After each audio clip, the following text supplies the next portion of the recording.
What happens when a 50-year-old married mother allows her son's friend to move into her spare room? Find out on today's episode of Secret Love Stories, a series that discusses the best secret relationships shown on film and television. Before we get into the video, don't forget, please subscribe to the channel, and also press the notification bell to make sure that you don't miss any future secret love stories.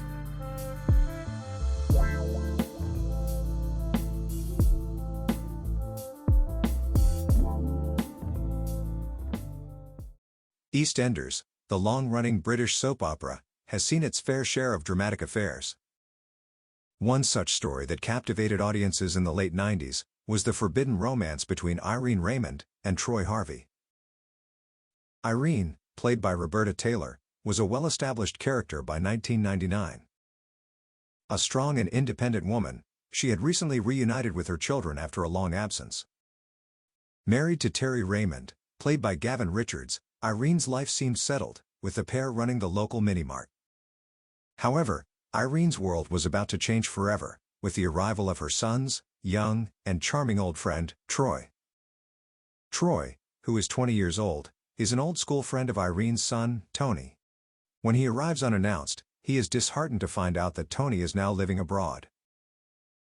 Irene, seeing that Troy is backpacking and has nowhere to go, tells him that he can stay in Tony's old room, much to the anguish of her husband.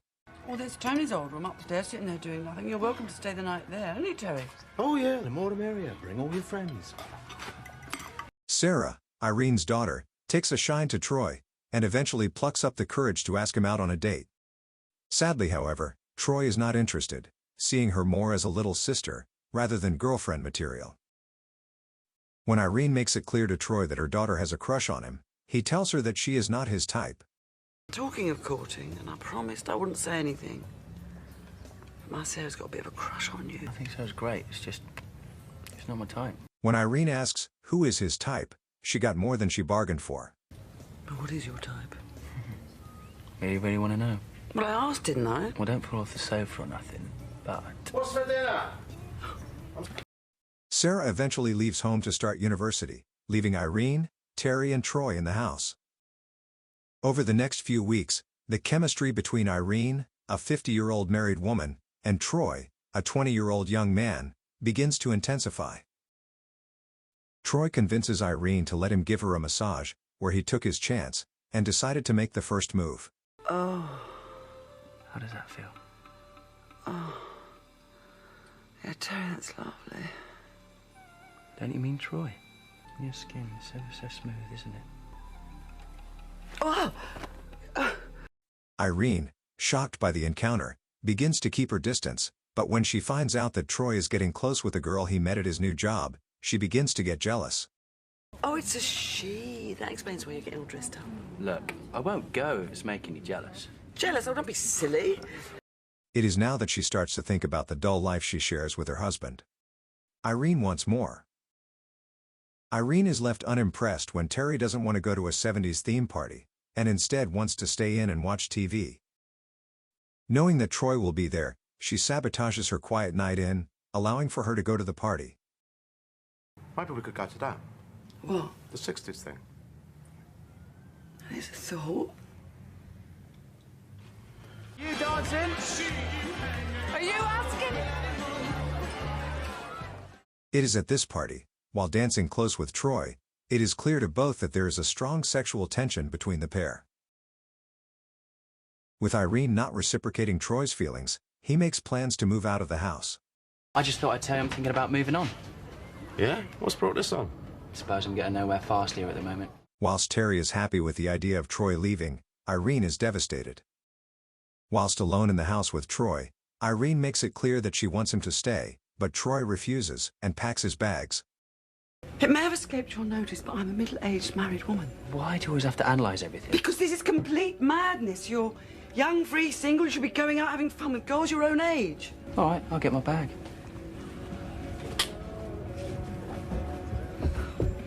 At the last moment, before Troy is about to walk out of the door, and walk out of Irene's life forever, she tries one more time to convince him to stay.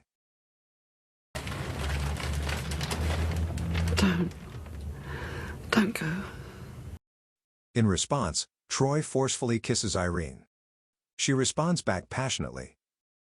When Troy suggests taking things upstairs to the bedroom, Irene shyly declines, saying that she can't, before being escorted to the living room, where Troy embraces her again. It is at this moment, Terry returns home early from his poker game with friends. Luckily, Irene and Troy hear the door in time to get composed. Irene informs Terry that Troy will be staying in the house after all. Hasn't he gone yet? No, we had a talk. He's decided to stay. Well, what changed his mind? I just convinced him it was practical. The next day when Terry tells Irene that he will be going away, for a work trip, not trusting herself to be left alone with Troy, Irene tells him that he cannot go. Where are you going? Wolverhampton. Wolverhampton. I'll be back tomorrow. Advanced accountancy seminar? I'm sorry, you can't go just like that. I need a bit of notice. Well, I told you about it. Crazy idea. I don't know. I think you should go, Terry. Seize the day. I don't want you to go. Why not? Troy convinces Terry to go, letting him know that he would look after Irene. Yeah, don't worry, Terry. I'll keep it company. Alone in the house with Irene, Troy cooks a romantic meal for the pair. But Irene is consumed with guilt for kissing Troy the night before, behind her husband's back. I'm not hungry. Why not? Because we shouldn't be doing this. What, having a meal? You know what I mean. Irene makes her excuses, and leaves the house.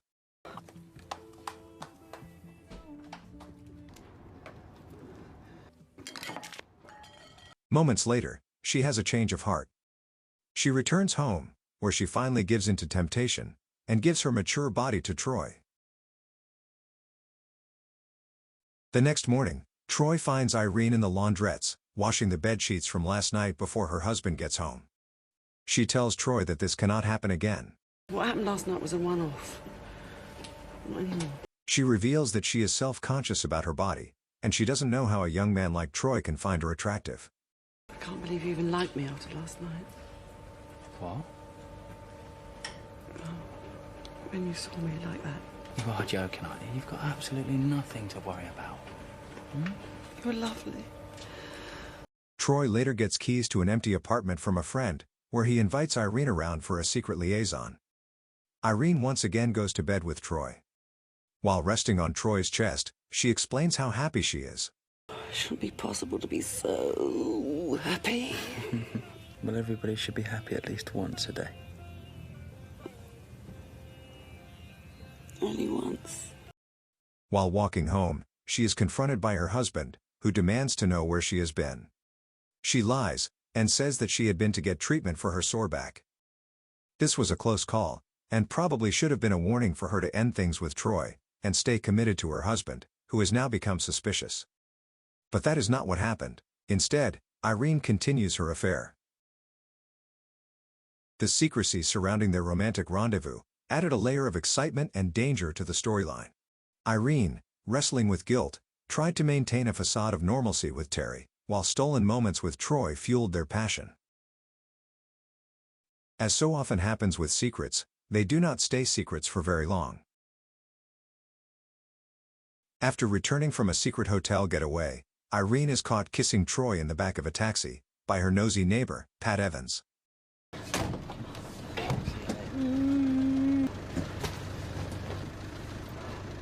Fearing that Pat will tell Terry about what she saw, she confronts her. Pat tells Irene that the affair is none of her business, but that it is only a matter of time before her husband finds out. Again, this was Irene's chance to break off her relationship with Troy, without her husband ever having to know about the affair. But Irene cannot resist the burning desire to be with Troy. At this moment she could no more end the relationship with Troy than lose an arm. Irene was in love with Troy. However, when Irene hears that Troy has been flirting with another older woman, Rosa, she becomes jealous, eventually telling Rosa to leave Troy alone. Sir, like another cup of coffee? Well, only if you join me. I'm always glad of attractive company. You behave yourself. I'm old enough to be your mother. Guess who? Troy. I'll come for a quick drink. I'm buying. Maybe another time, huh? Tried to get me in the pub for a drink earlier. Well, there's no harm in being friendly. Well, as long as that's all it was. I don't honestly think he was flirting with you, do you? Well, what's so ridiculous about that? Perhaps he thinks you were leading him on. Oh, well, if he's interested in a more mature woman. Just leave him alone. Irene? This outburst causes Rosa to realize that Irene is having an affair with Troy. On Christmas Day, Terry finds out about his wife's affair. While out picking up a loaf of bread that Irene has asked for, he bumps into Rosa. She tells him to pay Irene more attention. Look, it's none of my business, Terry, but I think Irene's feeling a bit neglected. Pay her a bit more attention. Been together all day. No, I mean on your own without Troy. Why? Well, When Terry heads home, he finds Irene and Troy sitting close together on the sofa. He later finds a fresh loaf of bread discarded in the waste bin outside the house. He realizes that Irene sent him out of the house, just so that she can spend time alone with Troy. Terry, devastated by his discovery, finds an excuse to get Irene to leave the house temporarily. Once she leaves, he angrily confronts Troy by punching him in the face. Terry demands to know how long the affair has been going on. He asks Troy if he loves Irene, saying that if he did love Irene, that he would step aside and let them be together. When Troy can't answer the question, Terry tells him he has 5 minutes to pack his bags and get out, and to never contact Irene again. When Irene returns home, Terry reveals that Troy has gone. Irene quietly sobs alone on the stairs, mourning the loss of the dream she had with Troy. Irene, racked with guilt, wants to confess to Terry about her affair, but he refuses to listen. There are some things that I No do, time. but it's important. So is your shiatsu massage. Terry showers Irene with gifts and romantic gestures to try and keep her. You must remember this. Oh, Casablanca. 43 times I've seen it, 43 times. He eventually tells her that he knows about her affair with Troy, and that he doesn't care. He wants to make things work. Terry, I have to tell you something. Just forget it. I know about you and Troy. One of the romantic gifts he gets his wife is a car. The car? It's a beauty, isn't she? It's fantastic. It's the best present I've ever had. Come on! He even surprises Irene with a Caribbean cruise for Valentine's Day. While both tried to make a go of their marriage, it was clear to see that the affair with Troy caused an irreparable rift. During a vacation to Spain, whilst arguing, Terry tells Irene that Troy never really wanted her, and that he had just been using her for sex. This is about Troy, isn't it? What? Lover boy. Hankering after some firm young flesh, have you? So he was 20 years old. What on earth do you think he could possibly see in you apart from the obvious? He tells her that he offered to step aside so that Troy could be with her, but Troy decided to leave without her. He was all packed and out that door before you could say stretch mark. You evil! That's the... It wasn't Romeo and Juliet. Just some horny little toe rag getting his jollies off an older woman. The pair argue, with both saying and doing hurtful things to one another. At the end of their vacation, Terry buys Irene another car. But this time giving Irene a choice. She can stay with Terry and they can try to rebuild their life. Or Irene can take the car and leave him for good. Irene, wanting more from life, decides to take the car and leaves Terry for good, in search of a new life. What do you think of today's episode? The affair between Irene and Troy is a complex one, driven by a mix of emotional needs and external factors. Let's dissect their relationship and explore the motivations behind Irene's actions. Marital dissatisfaction. Irene's lack of fulfillment in her marriage, mixed with Troy's youthful attention, likely provided Irene with a much-needed ego boost. Feeling desired and appreciated, she was drawn to another man. And of course there is the forbidden factor of an age gap relationship. The age difference and secrecy added a layer of excitement and danger to the affair, making it all the more enticing. It is important to remember that age is just one piece of the puzzle. While the societal expectation of female beauty fading with age might have played a role, the core reasons for Irene's affair likely stemmed from a deeper emotional disconnect within her marriage. While short-lived, the story of Irene and Troy remains a memorable chapter in Eastenders history, a reminder that even the most seemingly stable lives can be rocked by the allure of forbidden love. Let us know what you think about Irene and Troy's relationship in the comments below. Now, if you enjoyed this video, then please give it a thumbs up, Also, consider subscribing to the channel. It's free, and it will make sure that you don't miss out on future secret love stories. Thank you for watching, and see you on the next episode of Secret Love Stories.